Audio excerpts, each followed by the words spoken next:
بلوچستان سے پہلے دن 24 امیدواروں نے کاغذات نامزدگی حاصل کر لیے۔ ہفتے کو بلوچستان نیشنل پارٹی کے ثنا بلوچ، آغا حسن بلوچ، مسلم لیگ نون کے نصیب اللہ بازئی، پیپلز پارٹی کے سیف اللہ مگسی، مسلم لیگ کاف کی شمع پروین مگسی سمیت 24 امیدواران نے سینٹ انتخابات کے لیے کاغذات نامزدگی حاصل کیے، جبکہ مختلف سیاسی جماعتوں کے رہنماؤں افضل مندوخیل، ڈپٹی میئر کوئٹہ محمد یونس بلوچ، جمال شاہ کاکڑ، کرن حیدر، سعید الحسن مندوخیل نے بھی سینٹ الیکشن میں حصہ لینے کا اعلان کیا ہے۔ مشاہد حسین سید نے دوبارہ مسلم لیگ نون میں شمولیت کا اعلان کر دیا۔ مشاہد حسین سید نے مسلم لیگ نون کے صدر اور سابق وزیر اعظم نواز شریف سے ان کی رہائش گاہ جاتی عمرہ رائیونڈ میں ملاقات کی۔ ملاقات میں مریم نواز، وفاقی وزیر خواجہ سعد رفیق اور سینیٹر پرویز رشید بھی موجود تھے۔ اس موقع پر نواز شریف نے مشاہد حسین کو اپنے گھر لوٹنے اور مسلم لیگ نون میں شمولیت کی دعوت دی، جسے انہوں نے قبول کر لیا، تاہم وہ اپنی پرانی جماعت میں شمولیت کا باقاعدہ اعلان آج میڈیا کے سامنے کریں گے۔ اس موقع پر مشاہد حسین سید کا کہنا تھا کہ پاکستان کے استحکام، دفاع اور ترقی کے لیے نواز شریف نے تاریخی کامیابیاں حاصل کیں۔ ملک کی سالمیت جمہوریت کی بالادستی سے مشروط ہے اور ہم ووٹ کے تقدس اور جمہوریت کی بالادستی کی جدوجہد میں نواز شریف کے ساتھ رہیں گے۔ واضح رہے کہ مشاہد حسین سید نے چند روز قبل مسلم لیگ کاف کی بنیادی رکنیت سے استعفیٰ دیا تھا، جسے پارٹی صدر چودھری شجاعت حسین نے قبول بھی کر لیا تھا۔ ذرائع کے مطابق مشاہد حسین سید کو مسلم لیگ نون کی جانب سے سینٹ کا ٹکٹ دیے جانے کا بھی امکان ہے۔ برطانوی وزیر اعظم تھریسا مے کا دورہ چین۔ دونوں ممالک کے مابین 13 ارب ڈالر کے اقتصادی معاہدوں پر دستخط کر لیے گئے۔ برطانوی وزیر اعظم تھریسا مے کے دورہ چین کے آخری روز چین اور برطانیہ کے درمیان 13 ارب ڈالر سے زائد کی کاروباری اور اقتصادی سمجھوتے طے پا گئے۔ برطانوی وزیر تجارت لائم فوکس نے کہا کہ ان سمجھوتوں کے طے پانے سے ظاہر ہوتا ہے کہ برطانوی اشیاء اور سروسز کی عالمی سطح پر قدر موجود ہے۔ ان سمجھوتوں کی وجہ سے سینکڑوں افراد کو روزگار ملے گا۔ اس سے قبل چینی صدر شی جن پنگ نے تھریسا مے سے گفتگو کرتے ہوئے کہا کہ نئے دور میں چین برطانیہ کے ساتھ صحت مند اور مستحکم ترقی کو فروغ دینا چاہتا ہے۔ برطانوی وزیر اعظم نے کہا کہ بیلٹ اینڈ روڈ منصوبہ گہرے عالمی اثرات کا حامل ہے۔ برطانیہ اور چین دی بیلٹ اینڈ روڈ کے حوالے سے تعاون کریں گے۔ برطانیہ آزاد تجارت کا حامی ہے اور چین کے ساتھ حقیقی تعاون کرنا چاہتا ہے۔ امریکہ کا نئی حکمت عملی کے تحت ٹیکٹیکل جوہری ہتھیار تیار کرنے کا امکان۔ آئیے اس حوالے سے دیکھتے ہیں ہم سب ٹی وی کی یہ رپورٹ۔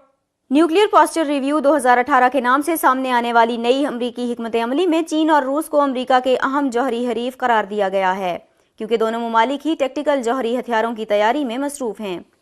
امریکی حکام کے مطابق مذکورہ حکمت عملی تمام ریاستی اور غیر ریاستی عناصر کو خبردار کرتی ہے کہ اگر جوہری ہتھیار دہشت گردوں کی دسترس میں پہنچ گئے تو واشنگٹن اس کے احتساب کا ذمہ دار ہوگا۔ امریکہ کے ریاستی سیاسی امور کے اسسٹنٹ سیکرٹری تھامس شینن نے کہا کہ امریکہ کے لیے مزاحمت کے حوالے سے ضروری ہے کہ وہ اپنے دفاع کے لیے اپنی صلاحیتوں کو برقرار رکھے، جبکہ امریکہ ایٹمی حملے کے خطرے کے پیش نظر جوہری اور غیر جوہری پناہ گاہوں کو پوری قوت کے ساتھ نشانہ بنا سکتا ہے۔ انہوں نے کسی بھی جوہری حملے کے پیش نظر امریکہ کے رد عمل کو مسترد نہیں کیا، تاہم ان کا کہنا تھا کہ امریکہ انتہائی نامساعد حالات میں اپنے اور اتحادیوں کے دفاع کے لیے جوہری ہتھیار استعمال کرنے پر غور کر سکتا ہے۔ تھامس شینن کے دفتر سے جاری بیان میں کہا گیا ہے کہ امریکہ کے صدر ڈونلڈ ٹرمپ کا کہنا تھا کہ نئی حکمت عملی میں ذمہ داری لی گئی ہے کہ کسی بھی جوہری دہشت گردی کے بارے میں معلوم کرنے کے لیے، اس سے بچنے کے لیے اور جوابی کارروائی کرنے کے لیے کوششوں کو مزید بہتر کیا جائے گا۔ انہوں نے امریکہ کی اس پوزیشن پر وضاحت دیتے ہوئے کہا کہ امریکہ دہشت گردوں کی معاونت کرنے والوں یا جوہری ہتھیار رکھنے والے ریاستی اور غیر ریاستی عناصر کا احتساب کرے گا۔ خیال رہے کہ تھامس شینن امریکہ کے ان چند اعلیٰ حکام میں سے ایک ہیں جنہوں نے اس پالیسی کے بارے میں میڈیا کو آگاہ کیا، جبکہ جوہری دہشت گردی کو امریکہ کے لیے بڑا خطرہ قرار دیا۔ ان کا کہنا تھا کہ غیر ریاستی عناصر جوہری ہتھیاروں تک پہنچنے کا خطرہ ہمارے دماغ میں موجود ہے، تاہم ہمیں اس خطرے کو ختم کرنے کے لیے ہر موقع پر کام کرنا ہے۔ نئی امریکی حکمت عملی امریکہ کو نئی ٹیکٹیکل جوہری ہتھیار بنانے کی اجازت دیتی ہے، جبکہ امریکی حکام کا ماننا ہے کہ یہ ہتھیار واشنگٹن کے دفاع میں اہم کردار ادا کر سکتے ہیں۔ مذکورہ حکمت عملی میں چین اور روس کو اپنا مرکزی جوہری حریف اور خطرہ سمجھا گیا ہے، اور دعویٰ کیا گیا ہے کہ بیجنگ اور ماسکو اپنے جوہری ہتھیاروں کے ذخیرے میں ٹیکٹیکل ہتھیاروں میں اضافہ کر رہے ہیں۔ امریکی حکمت عملی میں شمالی کوریا کا بھی تذکرہ کرتے ہوئے کہا گیا ہے کہ پیانگ یانگ کا غیر قانونی طور پر نیوکلیئر میزائل ٹیکنالوجی حاصل کرنا اقوام متحدہ کی سیکیورٹی کونسل کی قراردادوں کی براہ راست خلاف ورزی ہے۔ بعد ازاں ایران کا بھی ذکر کیا گیا، جس نے امریکہ سمیت دیگر طاقتور ریاستوں سے 2 سال قبل اپنے جوہری پروگرام کو محدود کرنے کے لیے معاہدے کیے تھے۔ تاہم نئی حکمت عملی میں دعویٰ کیا گیا کہ معاہدوں کے باوجود ایران نے اپنی جوہری صلاحیت کو برقرار رکھا ہوا ہے۔ اپنے ایک بیان میں امریکی صدر ڈونلڈ ٹرمپ نے بین الاقوامی برادری کو یقین دہانی کرائی تھی کہ ان کی نئی حکمت عملی جوہری ہتھیاروں کے استعمال کو کم کرتی ہے، جبکہ امریکہ اور اتحادی ممالک کے خلاف جوہری حملے کے دفاع کو مزید بہتر بناتی ہے۔ ان کا مزید کہنا تھا کہ نئی حکمت عملی واشنگٹن کے جوہری ہتھیاروں کے عدم پھیلاؤ کے حوالے سے عزم کو مضبوط کرتی ہے اور جوہری تجربے کی پابندی کو برقرار رکھتی ہے۔ دوسری جانب روسی وزیر خارجہ سرگئی لورو کی جانب سے جاری ایک بیان میں کہا گیا کہ روس کو امریکہ کی نئی محاذ آرائی کرنے والی جوہری حکمت عملی سے بہت مایوسی ہوئی۔ ان کا مزید کہنا تھا کہ پالیسی کو پڑھنے کی ابتدا میں ہی روس مخالف محاذ آرا کردار ابھر کر سامنے آتا ہے۔ برطانیہ میں کالے دھن سے بنائے گئے اثاثوں کے خلاف کریک ڈاؤن کا آغاز۔ تفصیلات جانتے ہیں ہم سب ٹی وی کی اس رپورٹ میں۔ نئے قانون کا مقصد کرپٹ سیاستدانوں، وزراء اور دیگر کی جانب سے برطانیہ کو بطور محفوظ پناہ گاہ سمجھنے والوں کے خلاف کارروائی عمل میں لانا ہے، جس میں جرمانہ اور قید بھی شامل ہیں۔ واضح رہے کہ ناقابل وضاحت دولت آرڈر کے نافذ ہونے کے بعد برطانیہ کے قانونی ادارے 50,000 پاؤنڈ سے زائد رقم کے اثاثوں کی تحقیقات کر سکیں گے۔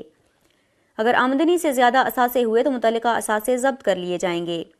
مذکورہ آرڈر کے مطابق اب ریاست کے بجائے اثاثوں کا مالک اپنی آمدنی کا ثبوت پیش کرنے کا پابند ہوگا۔ پاکستان کے بعض سیاستدانوں اور ان کے ہم نواؤں کے لیے ناقابل وضاحت دولت آرڈر پریشان کن ہو سکتا ہے، کیونکہ اگر سیاستدان کا فرنٹ مین بھی برطانیہ میں اپنے نام سے اثاثے رکھتا ہے تو اسے آمدنی کے سارے ذرائع ظاہر کرنا ہوں گے۔ ناقابل وضاحت دولت آرڈر 1 فروری کو نافذ العمل ہوا تاکہ برطانیہ میں روسی اشرافیہ کے اثاثوں کے خلاف کارروائی کی جا سکے۔ لندن کی انسداد کرپشن گروپ ٹرانسپیرنسی انٹرنیشنل نے دعویٰ کیا ہے کہ برطانیہ میں 4 ارب 40 کروڑ پاؤنڈ مالیت کے اثاثوں پر ناقابل وضاحت دولت آرڈر کے تحت تحقیقات کی جائیں گی۔ ٹی آئی کے مطابق برطانیہ میں ایون فیلڈ اپارٹمنٹ کے مشتبہ مالک سابق وزیر اعظم نواز شریف ہیں، جبکہ اپارٹمنٹ کی مالیت تقریباً 80 لاکھ پاؤنڈ ہے۔ ٹی آئی نے بتایا کہ لینڈ رجسٹری دستاویزات میں اپارٹمنٹ کی مالک 2 کمپنیاں نیسکول اور نیلسن لمیٹڈ ہیں۔ امریکہ پاکستانی حدود میں فوجی کارروائی کا ارادہ نہیں رکھتا۔ تفصیلات جانتے ہیں ہم سب ٹی وی کی اس رپورٹ میں۔ امریکہ کے جرنیلوں نے اسلام آباد کو یقین دہانی کرائی ہے کہ امریکہ پاکستان کی حدود کے اندر کسی بھی عسکری آپریشن کا ارادہ نہیں رکھتا۔ اختلاف کے باوجود اسلام آباد کلیدی اتحادی ہے، جس کی بدولت ہی افغانستان میں کامیابی حاصل ہو سکتی ہے۔ دوسری جانب پینٹاگون کے چیف ترجمان نے اسلام آباد پر زور دیا کہ وہ جنوبی ایشیائی خطے میں دہشت گردی کو شکست دینے کے لیے امریکی کوششوں کا ساتھ دے۔ پینٹاگون میں پریس بریفنگ کے دوران امریکہ کے joint staff director lieutenant general Kenneth McKenzie نے کہا کہ ہم پاکستان کی حدود کے اندر ملٹری آپریشن کے بارے میں نہیں سوچ رہے۔ حقیقت تو یہ ہے کہ ہم پاکستان کو اپنی حکمت عملی کا لازمی جز سمجھتے ہیں۔ بعد ازاں وائٹ ہاؤس کی جانب سے بیان جاری کیا گیا جس کے مطابق امریکی فوجیوں کو افغانستان اور پاکستان میں دہشت گردوں کی محفوظ پناہ گاہوں کے خاتمے کے لیے اختیارات دے دیے گئے ہیں۔ امریکہ کی جانب سے پاکستان کی عسکری امداد بند کرنے کے فیصلے اور کابل میں حملوں کی تازہ لہر کے درمیان کسی ممکنہ لنک کے حوالے سے ان کا کہنا تھا کہ طالبان تنہا ہیں، وہ معصوم شہریوں کے قاتل ہیں۔ واضح رہے کہ گزشتہ ہفتے عرب نیوز نے امریکی central command chief general Joseph Votel کے حوالے سے رپورٹ شائع کی تھی، جس میں انہوں نے کہا تھا کہ امریکہ کو اپنی نئی جنوبی ایشیائی تصویراتی حکمت عملی میں صرف افغانستان کے لیے پارٹنر کی ضرورت نہیں بلکہ پورے خطے سے تمام ملک درکار ہیں، اور پاکستان اس خطے میں مرکزی حیثیت رکھتا ہے۔ مذکورہ بیان کے بعد پاکستان کے وزیر دفاع خرم دستگیر نے وائس آف امریکہ کو بتایا کہ اسلام آباد نے امریکہ کے بیان کو انتہائی سنجیدگی سے لیا ہے۔ انہوں نے کہا کہ ہم واضح کر دینا چاہتے ہیں کہ پاکستان ایک خود مختار ملک ہے اور اس کی خود مختاری کی عزت کی جائے، تاہم امریکہ اپنے بیان میں ایسے الفاظ کا انتخاب نہ کرے جس کے کئی مفہوم نکلتے ہوں۔ وفاقی وزیر دفاع نے کہا کہ ہمیں افغانستان میں امن سے دور کر دیا جائے گا جیسے امریکی بیانات کی کوئی گنجائش نہیں ہے۔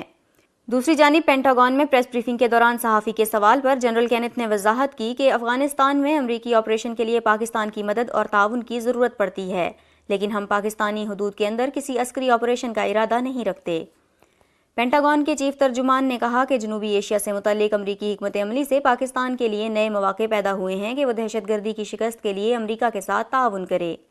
انہوں نے کہا کہ ہم متعدد مرتبہ واضح کر چکے ہیں کہ پاکستان کے پاس موقع ہے، وہ دہشت گردی کا شکار ہوا، اس نے دہشت گردی کو مبینہ طور پر سپورٹ کیا اور پاکستان ہمارے ساتھ مل کر دہشت گردی کے خلاف جنگ لڑے، اور امید ہے کہ پاکستان اس موقع سے ضرور فائدہ اٹھائے گا۔ انہوں نے پاکستان کے اس بیان کو مسترد کر دیا جس میں کہا گیا تھا کہ امریکہ افغانستان میں اپنی ناکامی کو چھپانے کے لیے پاکستان پر الزامات لگا رہا ہے۔ اور اب بات کریں گے موسم کی۔ محکمہ موسمیات کے مطابق آئندہ 24 گھنٹوں کے دوران ملک کے بیشتر حصوں میں موسم سرد اور خشک رہنے کا امکان ہے، تاہم پہاڑی علاقوں میں ہلکی برف باری کے ساتھ کہیں کہیں بارش کا امکان بھی ہے۔ ہم سب نیوز سے اب تک کے لیے اتنا ہی۔ مزید خبروں اور اپڈیٹس کے لیے وزٹ کیجیے humsab.tv۔